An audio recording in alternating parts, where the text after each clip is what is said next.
close that door just so we don't have to. Oh, thank you, sir. And then there's that. Whoops. There's nothing in there. First person. My Wi-Fi is literally, it's shot to my phone. I think it might be working, but like, it may as well not be working. Yeah, my echo won't work at all. So, it's probably because live streaming is taking up quite a bit. Okay, so I've got 201, so let's go ahead and jump in because we only have a limited amount of time together today as is. So I appreciate all of you being here.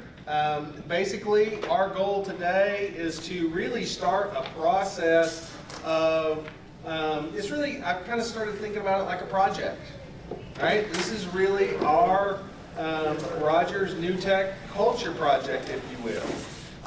And so one of the things that we haven't done very much of, even I'm going to say the last couple of years, is find opportunities for student learners to come together with me, with other adults in the building, and really talk about what do we want this building to look like, right?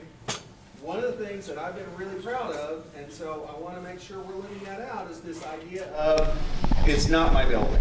It's your school. It has to be what you guys want it to be, right? And early on, we probably spent a lot of time on that. As we've kind of kept going, we've spent less time for a lot of different reasons.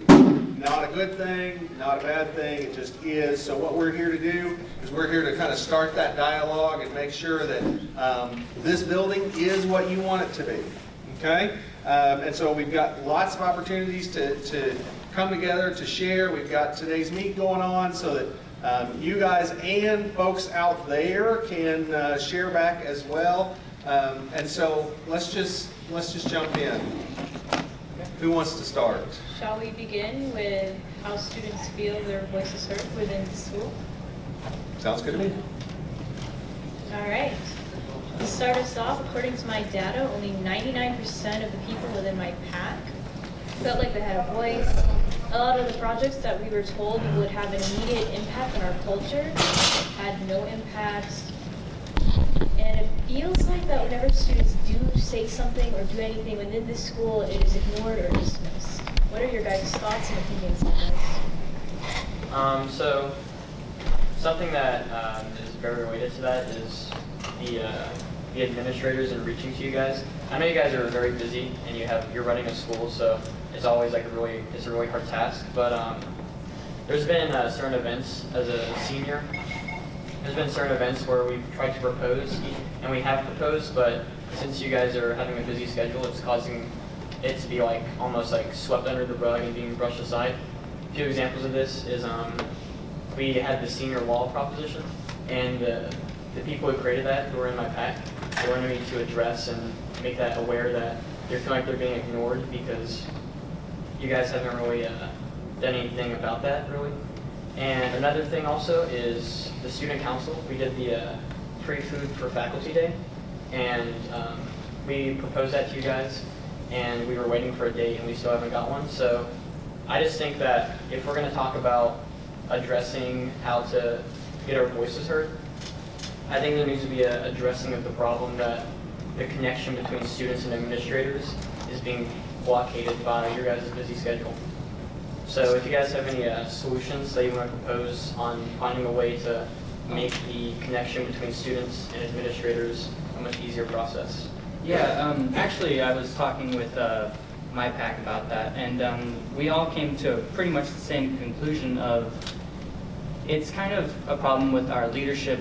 We don't have very strong student leaders, and like this type of thing is really good. It's one of the first times that we've gotten to talk to y'all like one-on-one, but we still have an issue with like getting what we say into proper implementation. Like with the iCards system, we said one thing and then we kind of got something that was not the same a little bit.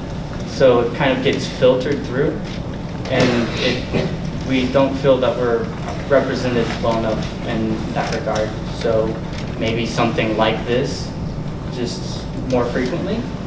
So you guys like the idea of, now, you know, when I think about this, I don't know that it would have to be the same people all the time. No. Right?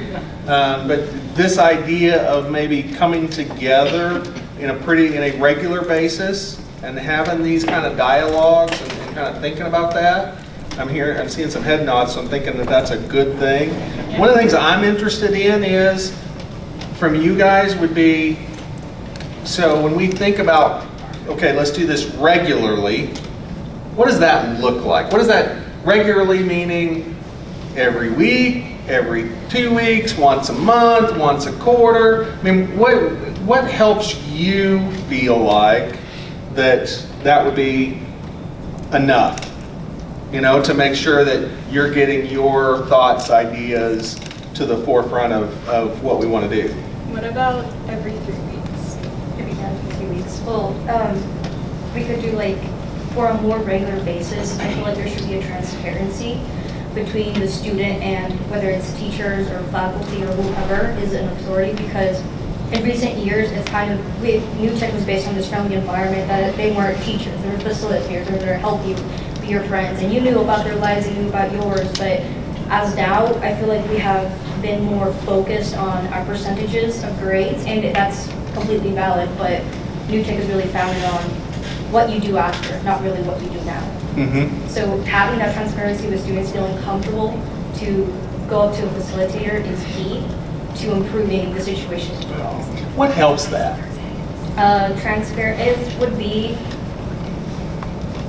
not just like the group, you know, being able to advocate for that, being able to stand up and say, but having an acceptance from the faculty as well. Because as they were saying that, it's not that you guys don't care, and it's just a lot of things have been swept under the rug. It's just that we haven't been on the same page. Mhm. And planning together like this would definitely help that.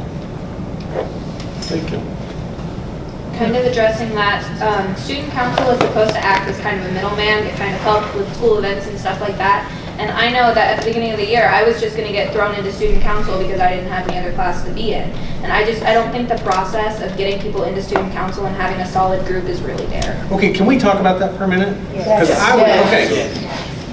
And you guys know me, I think, well enough to know that I'm all about, if something's working, I'm all like that. If it's not working, let's do something different, right?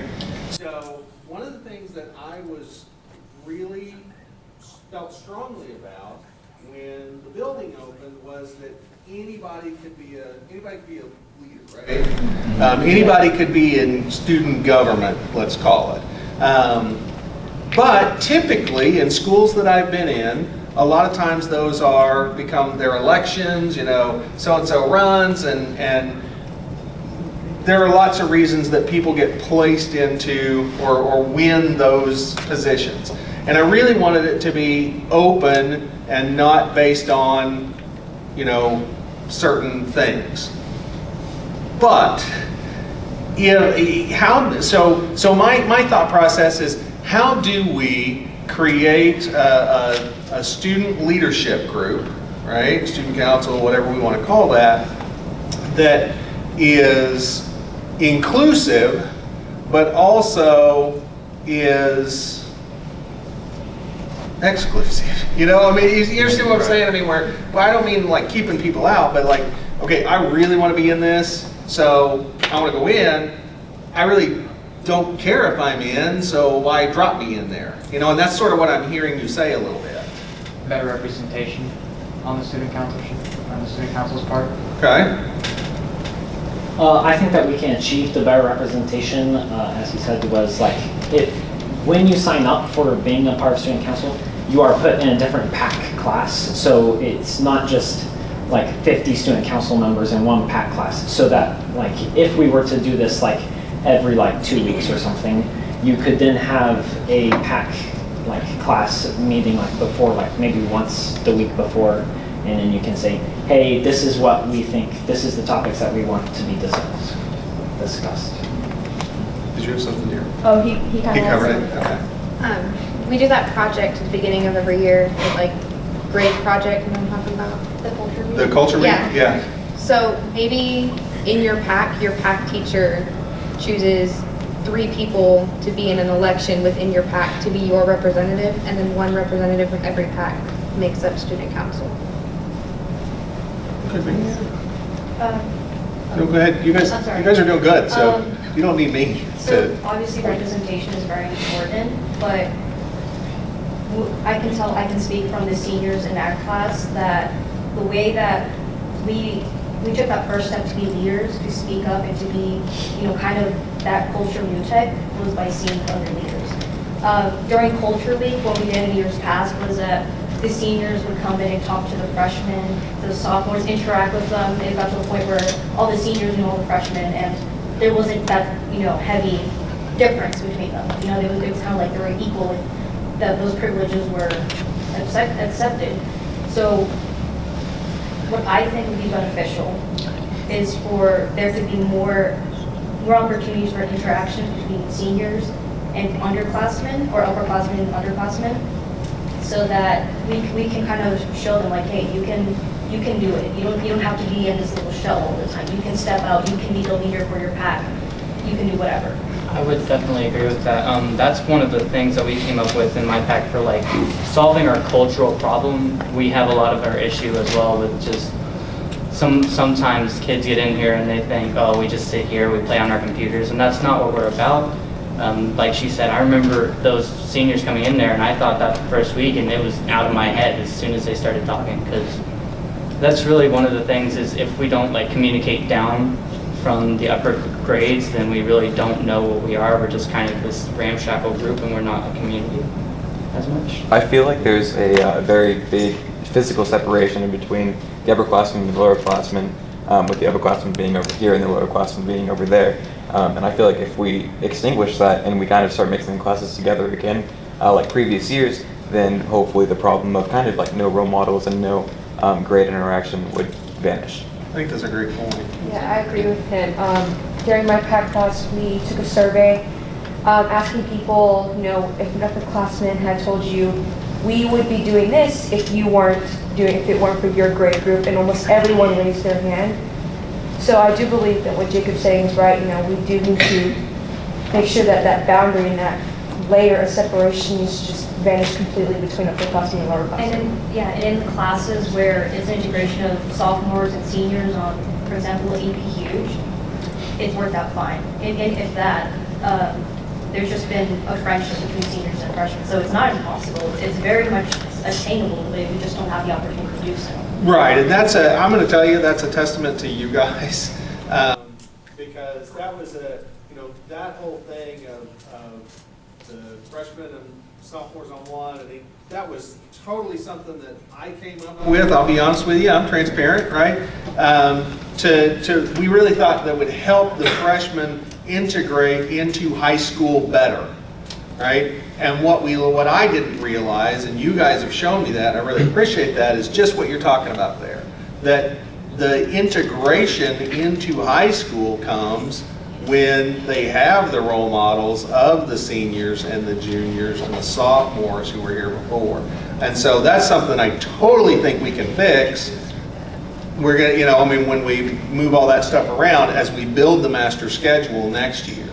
So I really like that. In my PAC class, we discussed the possibility of having something like in the middle schools and at the other high schools, they have a program where the seniors help the freshmen come into high school and learn. In middle school, it's called Web. At RHS, it's called Link Crew. I don't know what it is at Heritage. But it's where the upperclassmen step up and show that they can be role models, which shows the freshmen and sophomores that they can also do what we do. And that's what we've done in years past. And again, I can speak to the seniors that when we saw the seniors, just being friendly and showing what they did, I was like, I want to be like that guy. I want to be like this group of seniors. I want to be the next generation to lead the rest. It wasn't something that was forced upon. It's just something that that we all gravitate to, and that's why we're still here. That's why we still want to talk about it and plan. So is there some way that we could mix the two systems for both finding leadership and the upperclassmen mentoring system in a way that we can just get our culture out and then use those two groups together, since we get all of the people communicating together, we can fully understand what we're saying so that we can tell it to y'all. I feel as if student leadership currently, if it would be treated a bit more seriously, because previously in the year we were all in this classroom, but then we got separated by grade, and whenever that happened, everything kind of started to fall apart.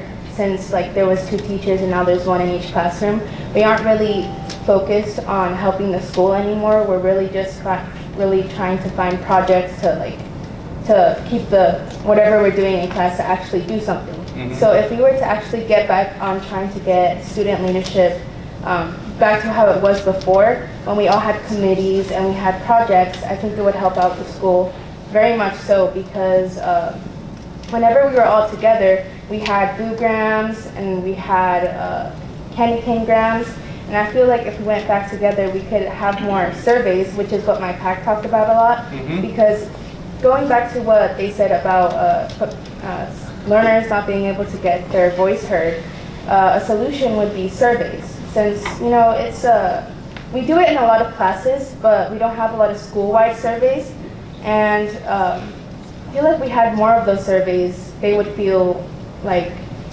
heard, and it would be a really big solution for everything. I feel. To expand from that, like my class has talked about how we don't know what's going on in the school, and to help out student leadership, maybe we could better our announcement system, because in years prior, I personally didn't know that a lot of things are going on in the school, and the announcements aren't full of what we really need to know. So I feel like if we bridge the gap between student leadership, us, and the announcements, we would all know what was going on. I feel like a good idea would be back to the web thing, because I feel like once a month or maybe twice a month for the PAC hour, we could have the seniors come down and talk to the freshmen or sophomores and like kind of play games with them and do something. Sorry. Along those lines, I don't know if this is like a crazy idea or something, but what if our entire PAC was like seniors and freshmen and a bunch of people from different grades in the PAC together? Like, Yeah, Also- that's definitely an integration. Yeah. A way that you could even do in the smallest way with the announcements to sort of get rid of that gap between these upperclassmen and lowerclassmen is, give maybe upperclassmen or lowerclassmen a challenge. Like, say hi to a senior today, or greet someone by their first name, something like that. And if they don't do it, then that's them. But if they do, then that's obviously them trying to make a change in that group. Kind of going back to what Jessica said, so in my PAC and in my blog class when we discussed this, the conversation of more school activities came up, and I made the point that I feel like instead of bonding peer to peer or class to class, more school activities could make us bond more as a whole school with different grade levels. And my teacher was like, well, we've tried to do this and we've tried to do this, so if you guys are signing up for it, then why are we having them?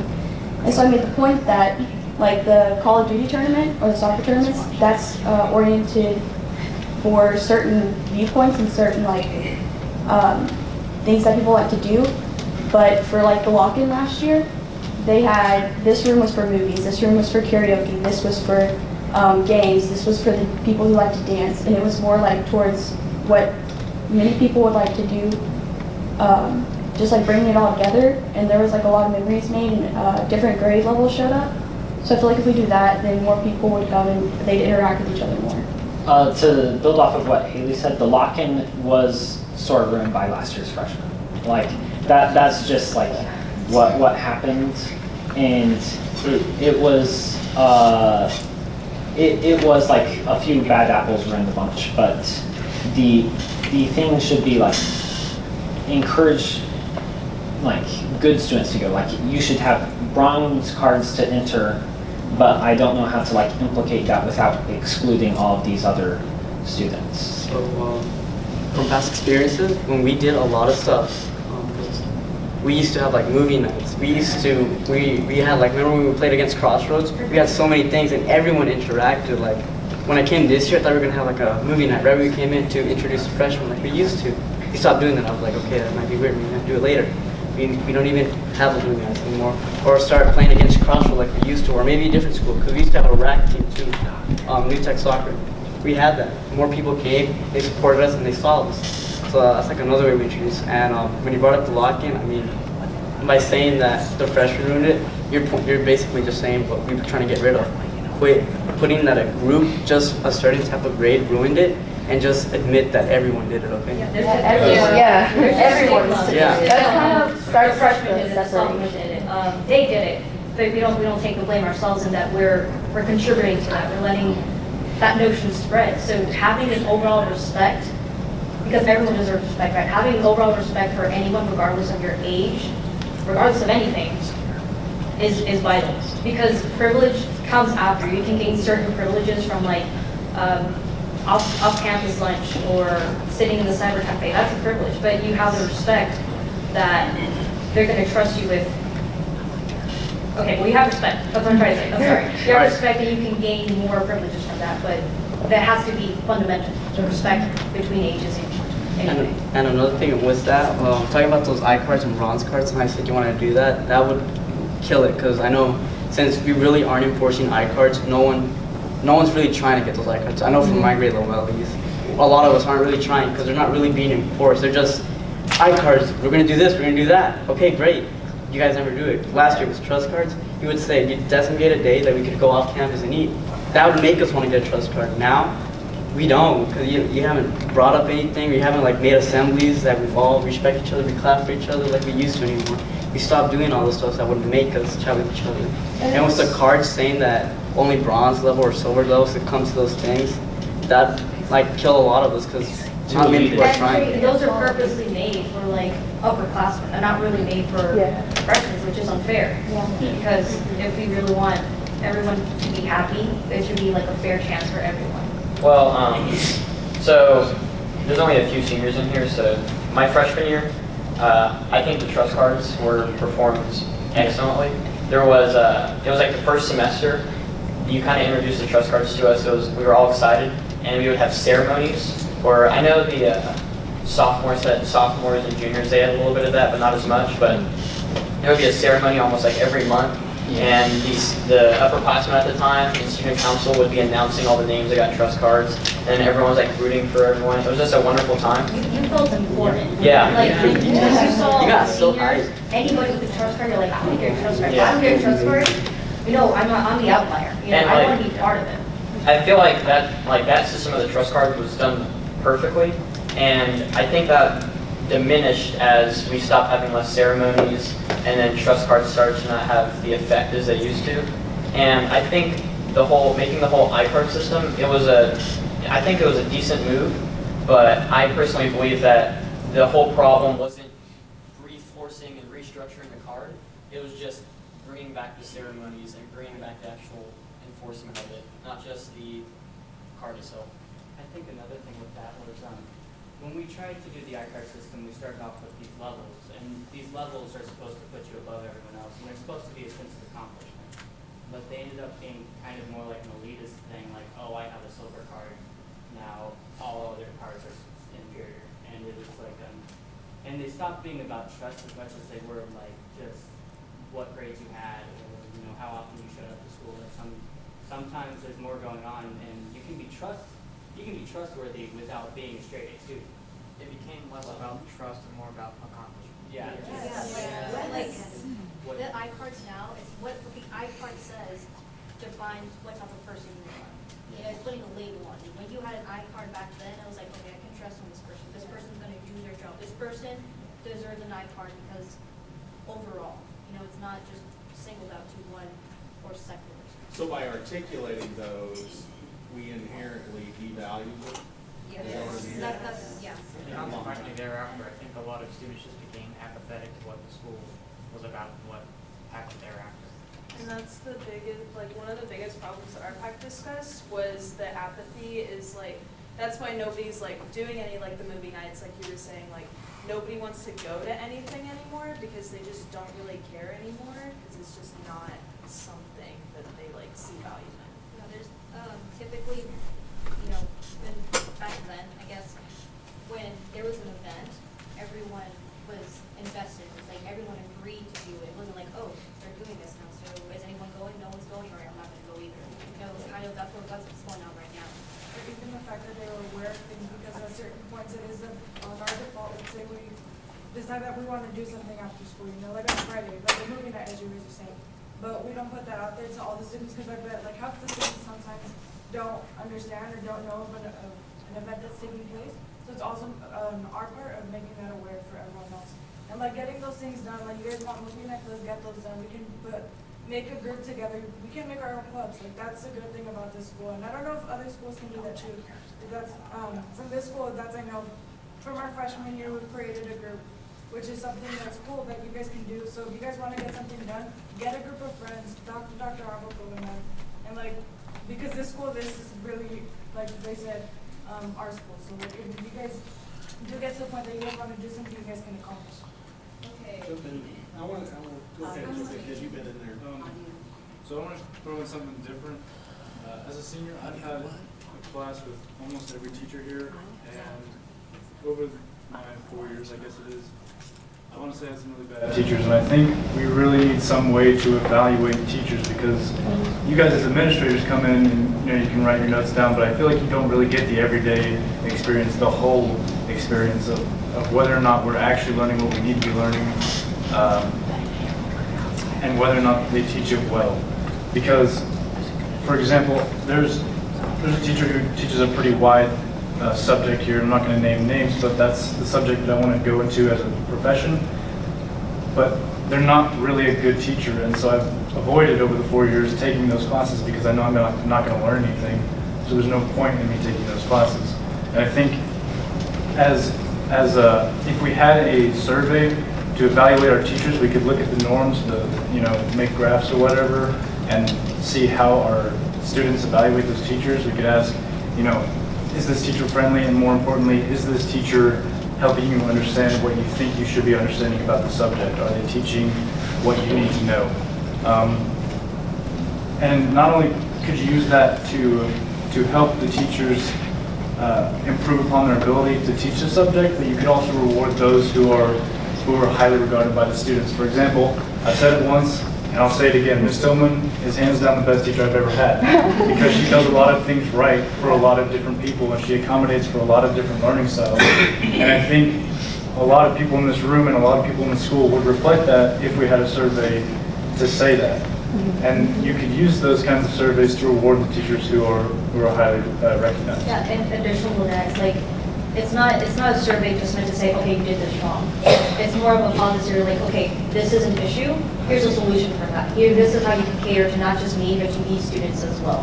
So I think it's very important, because very few teachers are as blunt about their teaching styles. They're not very, I guess, explicit in saying, okay, I did a bad job, or I did a good job. Very few teachers do that, and I think that's important to have that transparency as well. That goes back to that too. Yeah. It needs to be an honest, because a lot of the times people are afraid to say what they actually feel about this teacher. Because I know there's a lot of times it's like, oh yeah, I really like this teacher, and you turn around and it's like, I really don't like this teacher. They aren't teaching this right. They aren't helping me learn as a student. And it's just like giving it a name to something. It's kind of like, oh, now you know who I am, and I'm not going to write what I actually feel. Well, and I think this is a good point, whether we're talking about this or we're talking about, any of these other things that we've talked about. What I know about, I think all of us here, and the part of being here in this building is trying to get better, right? Every day.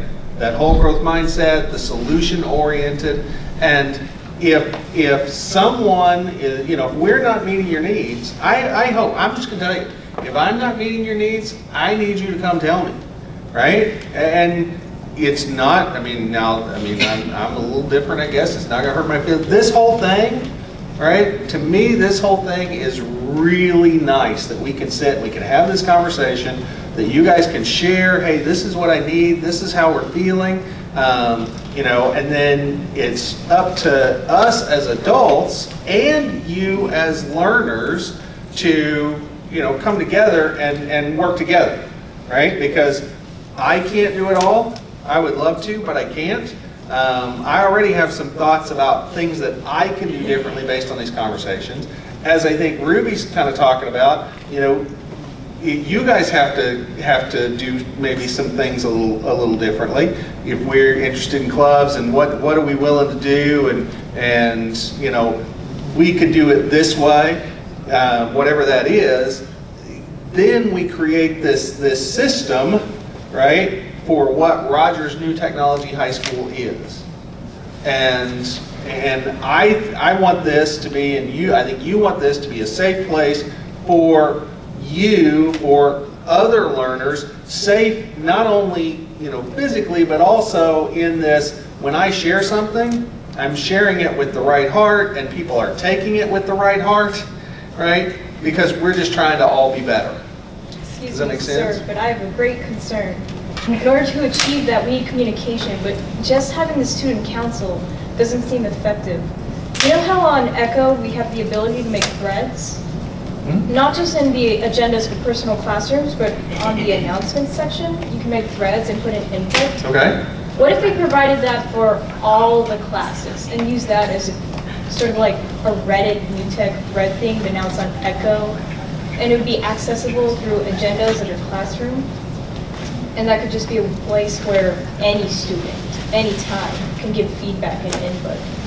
So we only have like 2 minutes left, so Yeah. I just kind of want to, if anyone out here still has something that they want to address like really quickly, because I know we can't address all the problems at once, but if you guys believe that you need something to be heard, because we probably won't have another meeting like this in like a couple of weeks. And, all right. Can we have more? All right. Yeah, okay, so let's just do that first, right? I think where we started is this has to become regular. Yes. Yes. I have Right? Maybe bi-weekly. And so let's start, because I was kind of playing with 2 weeks, 3 weeks. I know some of us said 3. I'm going to say, and here's something else I want your feedback on. Okay, real quick, because it's a little after 2:30, and I want to make sure we get back on. And you guys can leave things on the today's meet as well. Okay, but how would we feel, okay, if we reworked this 30-minute time together, that E3 piece, right, so that we had at least a couple of days every week where we could do culture kinds of activities, the stuff that we've done over the last 4 days. Right? Now what we give up on that, there's a cost for everything, and I believe that. What we give up on that is we give up that, you know, okay, we've got 2 days where we can work on math, or 2 days we can work on English, or however that's working for you. And I think for some it's working better than for others, right? I mean, that's my perception. And so in talking with the building leadership team, and talking with the department chair team, and talking with some other facilitators, the conversation has really come about, well, what if we did like 1 day of logistics? So Monday is sort of packed, right, where we're doing logistics, make sure we all understand what's going to happen in the week. And then we have a couple of days where we focus on if there's academic kinds of help that needs to be had, that can help. And then we have a couple of days where we have these conversations, are able to maybe get the seniors with the freshmen and include everybody, right? And then every 2 weeks, so that would give us, we'd meet, basically you'd have 5 days where you do culture kinds of things, freshmen, seniors, juniors, all that stuff, and then we come back together, right? And we do another recalibration, if you will. Is that something that we would support? Something where are we at on that? Just real quick. I feel like as of now, yes. As of now, it would be a good idea. Yes. Although it might get repetitive soon. Like we might run out of things to talk about. So as of now, since we seem to have a lot of problems with our culture, we should do it multiple times a week. But sooner or later, we might need to rework it to just 1 time a week, or maybe. I kind of want to go back to what you said about being physically safe here. I really feel like we need to have an update on, you know, how to take a situation, like for example, what happened in Florida. We definitely need to remind the students what you should do especially since we have windows in most of our classrooms, we definitely need to be updated on what to do in those type of situations, 100%. The problem with that is it is a scary thing to talk about, but a situation like in Florida, the person who's going to be committing this heinous act is going to be one of us. So any drill that we prepare for, they know. So if we say, oh yeah, so what you need to do is all run out that door and go to the soccer field, well, guess where they know to go. Okay, here's what I believe to be true, okay? And there's a lot in me that when I talk about different things, I use those kind of terms. This is what I believe to be true. The best remedy for those kinds of things, those kinds of events, is to make sure that your culture, your building culture is right. That people feel that they have connections with other people. And one thing that I really am, as many challenges as we have, right? Because we've talked for over 30 minutes, we have challenges. I believe this is a great place to be, right?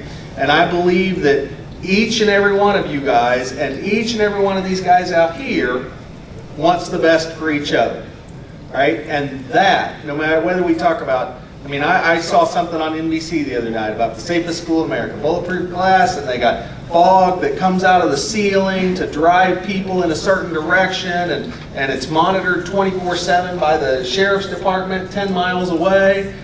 All of that is really powerful stuff, right? But if we're going to be proactive, it starts with making sure that when we're in the hallways, when we're at lunch, when we're sharing and we're smiling at me, and this is a place that people feel good about being in, right? And that's really what I want. I love this. I love that we're coming together, but my ultimate goal in doing this is having that place where you want to be here, right? This is your family, if you will. Okay, so I think that's yes, we can have those conversations. We can talk about, okay, how do we respond? I think the most powerful conversation is how do we ensure that we not get there in the first place, right? I think that's going to be the powerful piece. I'd just like to say, most likely on behalf of everybody listening into the live stream and everyone here in this room, thank you for being concerned enough about our culture and our happiness in the school to host something like this. Yeah, this is a huge would it be possible if you could because that whole pack thing we were talking about, the Monday, Tuesday, Wednesday thing, that was kind of part of the comprehend almost. I know it's probably a wonderful plan, but I couldn't get that first take. So if you could write it down and I can. And put it in the announcements on Echo. I can. And if you guys know about the announcements on Echo, Mr. Sisson runs that. Please check the announcements. Hey, I appreciate you guys. We are gonna plan. Okay, I don't know. You guys can talk to your packs on whether you're coming back or somebody else, but we will plan on doing this in 2 weeks. Okay, we'll do it again. Thank you very much.